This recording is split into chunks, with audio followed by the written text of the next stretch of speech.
जितने भी संबंध जन्य सुख हैं सब के सब दुख स्वरूप हैं, दुख के उत्पत्ति स्थान है। संबंध जन्य सुख मत भोगो तो दुख कभी तुम्हें छू नहीं सकता। अभी कल हमको किसी ने बताया था, तो बोले वो नौकरी करते थे प्लास्टिक फैक्ट्री में और वो पाइप फट गया, पूरा प्लास्टिक जो द्रवित प्लास्टिक के ऊपर, बोले जिंदा जल गया। वो चिंतन तो हुआ ना। तो अब जैसे अपने लोग दूसरे जीवों को जला के खा रहे ना, ऐसे पैर बांध दिए उनको भूंज रहे, तुम्हारे पैर भी नहीं बांधे जाएंगे, जिंदा भूंज जाओगे। कर्म तुम्हें बख्शेगा नहीं, ध्यान रखना। दुख यो नया, रसेंद्री के स्वाद के लिए तुमने उन असमर्थ पशुओं को, पक्षियों को अपने स्वाद का कारण मान रहे हो, उनके मांस को। ठीक है, ले लो, मान लो इस जन्म में तो तुम ऐसे हो, लेकिन पीछे जन्म में तुमने किया ना, तो क्या परिणाम आया?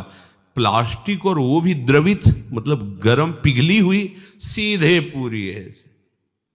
वो कितना कष्ट हो, थोड़ी देर तदात्म होके देखो कितना एक दिन वो फूल लगा रहे थे ना, तो ब्लूगन जिसे आप चिपकाते हो, जरा छू गई तो एकदम ऐसे कह रही ये क्या है, तो बोले तो गरम प्लास्टिक ही तो है, उसमें हल्की सी गरम एकदम, जिसमें आप फूल चिपकाते हैं। वो जरा पूरी द्रवित प्लास्टिक ऐसे गिर गई। अब बोलो क्या हुआ? मर तो गए हो, लेकिन कितना कष्ट उनको हुआ होगा। ये कर्म आया। देखो तुम भूंजे ना उसके पैर बांध के, या ऐसे बांध के और खाए, अब देखो तुम्हें पैर भी नहीं बांधने पड़े। वो कर्म ने कैसे एकदम पूरा पाइप फटा, ऊपर पूरा गिरा, ले हो गया। सावधान दुख यो नया। अभी समझ में नहीं आ रहा तो मन मौज ले लो, मस्ती कर लो। ये मस्ती तुम्हारे लिए इतनी महंगी पड़ेगी, कोई साथ। अब बोलो कौन है वहां? परिवार, कोई भी, कोई धन संपत्ति, कोई भी साथ दे, पूरे शरीर में प्लास्टिक, गरम प्लास्टिक से पैक। कितना भयानक कष्ट, कितना भयानक कष्ट। ये एक कष्ट, ऐसे अनंत कष्टों को भोगना पड़ता है जीवों को। अब फिर नया जन्म होगा, उसको भूल जाएगा कि ऐसा पीछे कष्ट मिला था। जैसे अपने लोग मां के गर्भ से निकले तो कितना भयानक कष्ट, लेकिन याद है क्या? सब लोग वहीं से निकले, कोई नहीं याद। भगवान याद दिला रहे हैं, दुख यो नया। किसी भी प्रकृति जन्य अगर मुक्त होना है दुखों से, प्रकृति जन्य संयोग जन्य सुखों को मत भोगो, मत स्वीकार करो, तो तुम्हें कभी दुख भोगना नहीं पड़ेगा, पक्का। जब आप किसी वस्तु के भोगने की भावना करते हैं तो उसका अभाव प्रतीत होता है। अगर ये भोग मिल जाए तो मुझे, उसकी शुरुआत ही दुख से हो रही है, जलन से हो रही है, और उसके संयोग प्राप्ति में तुम्हारी जलन होने के कारण सुखानुभूति हो रही है, उसमें सुख नहीं है। तुमने कामना किया है, तुम उसके लिए व्याकुल हुए हो, संकल्प बनाया, इसलिए तुम्हें सुखानुभूति हो रही है, नहीं उसमें सुख। ध्यान रखना, वो भास ऐसा ही रहा है जैसे स्वप्न में। स्वप्न में लग रहा है बहुत अच्छा अच्छा खा रहे, पर पेट भरा क्या? कुछ नहीं। स्वप्न में भी तो सारी क्रियाएं होती, क्या होता है? कुछ होता है क्या? जागृत में ठीक वैसे ही भ्रम है। अगर तुम्हें उस सुखद वस्तु का भावना बने कि सुखद है, तो आपको कभी भी दुख नहीं मिल सकता। पर हम पहले किसी भी वस्तु, आज पूरा प्राणी समुदाय चेष्टा केवल सुख के लिए कर रहा है, केवल सुख के लिए। परिणाम सबको दुख मिल रहा है। जो प्रभु की तरफ चले वो धीरे धीरे दुख से निवृत्त होते हुए परम सुख की तरफ जा रहे हैं। भले आज शरीर दंड भोग रहा है पीछे के कर्म का, लेकिन आगे प्रकाश है, क्योंकि भगवत मार्ग में चल रहा है। वस्तु के अभाव का दुख जितनी जोर का होगा, मिलन में तुम्हें उतनी ही सुखानुभूति होगी। ये ब्रह्म ऋषियों का मनन है। वस्तु के भोग का जितना गाढ़ चिंतन होगा, उतने तुम्हें उस भोग में सुख लगेगा, है नहीं? लगेगा।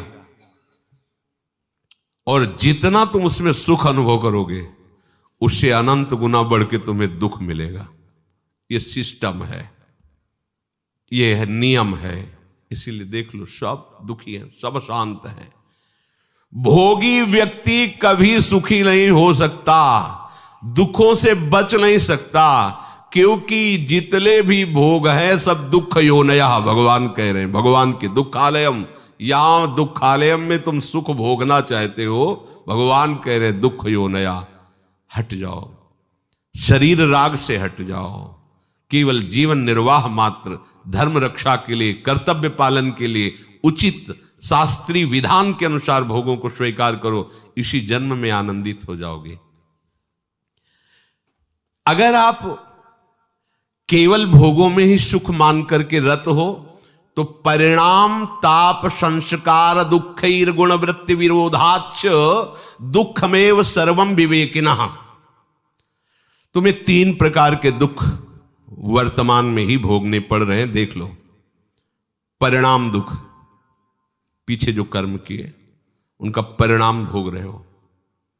परिणाम दुख और ताप दुख और संस्कार दुख, ये 3 सुख भोगने वाले को भोगना ही पड़ता है। देखो, सुख भोगने वाले के लिए लिखा है, जो संसार में सुख भोगने की वृत्ति लिए हुए उनको ही अपने आप 3 दुख भोगने पड़ते हैं, परिणाम दुख, ताप दुख और संस्कार दुख।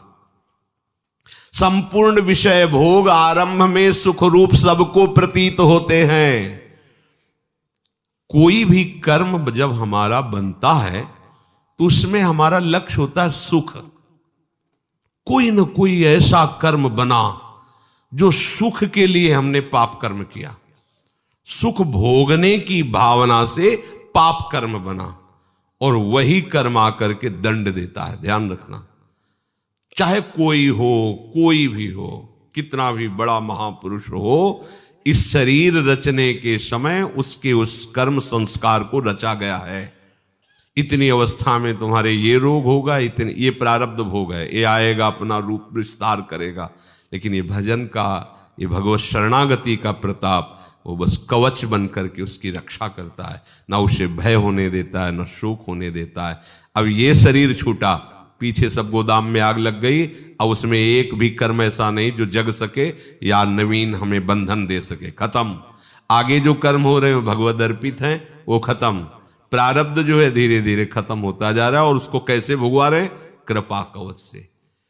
सत्य कहते हैं, अगर प्रियाजू की शरण में ना होते तो रोज हम ऐसे जलते जैसे कि तवा में रोटी सेकी जाती है, ऐसे जलते और मनाते कि ये शरीर छूट जाए तो अच्छा है।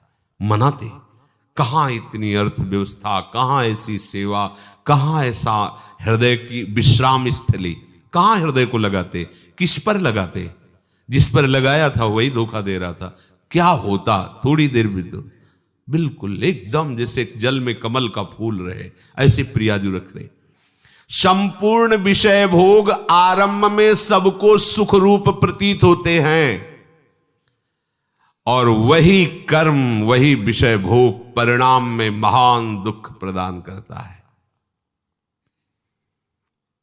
एक सत्य घटना, ब्याह हुआ, पत्नी आई, तो जैसे परस्पर स्त्री पुरुष आसक्त हो जाते, ऐसे पति आसक्त हो गया। पत्नी का पहले से कोई प्रीतम था, वो जब उनके दृष्टि में ब्याह होने के बाद पुनः आया तो उसने रोकर कहा, हम तो आज तक तुम्हारा ही इंतजार कर रहे हैं और जिएंगे तुम्हारे लिए और मरेंगे तुम्हारे लिए। अब ये तुम सोचो कि तुम्हारा प्यार कैसा है। तो उसने कहा, इस बार हिसाब हो जाएगा, हम मायके आ रहे हैं, वहीं बुलवाएंगे इनको। मायके गए और वहां से फोन किया कि आपके बिना हमारा दिन नहीं कट रहा, माता पिता तुरंत भेजेंगे नहीं, आप 1-2 दिन के लिए आ जाइए। आ गए। वो जो बहुत ज्यादा चिपकती है, नाक मुंह में लगा दिया उसको, फेब्रिक है, और उससे हाँ क्विक क्या, हाँ वही नाक जैसे खवा पिया के लेटा दिया, और मित्र को बुला लिया और नाक में और मुंह में वही भर दी। वो मिनट में एकदम जाम गए। ये सत्य घटना। क्या हुआ, कहां सुख है, किसमें सुख है। अब वो एक अलग जेल में, एक अलग, एक मरा और दोनों अलग अलग जेल में, तीनों का जीवन नष्ट हो गया। क्या हुआ, सुख भोग की लालसा। देखा, अब अगर हम ऐसे ना समझाए तो लगेगा भगवान कह रहे दुख होने आए, ऐसे दुख होने आए। धर्म से चलोगे, भगवत भजन करोगे, धर्म के निर्वाह के लिए विषय स्वीकार करोगे तो आप सदैव सुखी रहोगे, इस लोक में भी और परलोक में। धर्म विरुद्ध आचरण करोगे, सुख भोग के लिए भगवान की आज्ञा को उल्लंघन करोगे तो ना यहां सुख पाओगे ना वहां सुख पाओगे। लिख लो ये बात, आज भले मुस्कुरा लो, कल मुस्कुराहट में जहर होगा। मान लो बात, ये भगवान की बात है। दुख यो नया, जगह जगह ये सुख की लालसा ऐसा नष्ट कर देती है। मेजर पदवी पर आर्मी में थे, भ्रमण करने से सब, बहुत सुंदर उनका बंगला था, बहुत सुंदर व्यवस्था उनकी थी कानपुर में। सामने मिठाई की दुकान थी, पंजाबी शरीर था उसका, सामने मिठाई की दुकान। अब वो आर्मी के तो 4-4, 5-5 महीने बॉर्डर में ही लगे हुए हैं, तो उसका उससे मित्रता हो गई मिठाई वाले की दुकान से। गेटमैन रहता उसके यहाँ, पर जब मालकिन का आदेश है तो गेटमैन क्या रुकेगा। अच्छा, वो जब आते थे तो सूचना दे के आते थे कि 1 महीने की छुट्टी या 2 महीने की छुट्टी, तो सावधानी हो जाती थी। उन्होंने सूचना दी नहीं, अचानक आ गए, उधर से निकलना हुआ होगा, सोचा होगा आज रात यहां रुक जाते हैं फिर चले जाते। तो गेटमैन ने कहा साहब अंदर नहीं जा सकते। दिमाग खराब, मेरा घर मेरा परिवार, तू कह रहा। बोले मालकिन का आदेश। एक थप्पड़ जमा, मालकिन का आदेश। अब गेटमैन की कितनी ताकत, जैसा सिखाया गया था वैसा। और उसको तो पता नहीं था, वो अंदर जाके तो उसने कहा ऐसा तो हम सोच भी नहीं सकते थे कि आप दोनों थे, दोनों ने मिलकर उसका वो ही मार दिया, आर्मी के मेजर को, और गाड़ दिया वहीं। बड़ा ऐसा मकान, वैसे वो पहुंचा नहीं। वहां सरकारी जांच हुई, कहां से कैसे क्या पता चला। 1 दिन के लिए घर गया था, वहां से फोर्स आया, गेटमैन से पूछा तो उनकी पिटाई एक अलग कोटि की होती है। वो 1 मिनट में बताया, हाँ साहब आए थे, अंदर जाते देखा, बाहर निकलते नहीं देखा। अंदर से जब पिटाई शुरू हुई अंदर वालों की, तो उन्होंने बता दिया तुम्हें मेजर साहब गड़े हुए हैं। क्या हुआ, भयंकर, तीनों को कष्ट। एक को पत्नी के राग में मृत्यु दंड मिला, मार दिया ना दोनों ने मिलकर, और दोनों को ऐसे सरकारी आदमी के मारने के लिए उनको दोनों को सजा मिली। क्या सुख, दुख यो नया।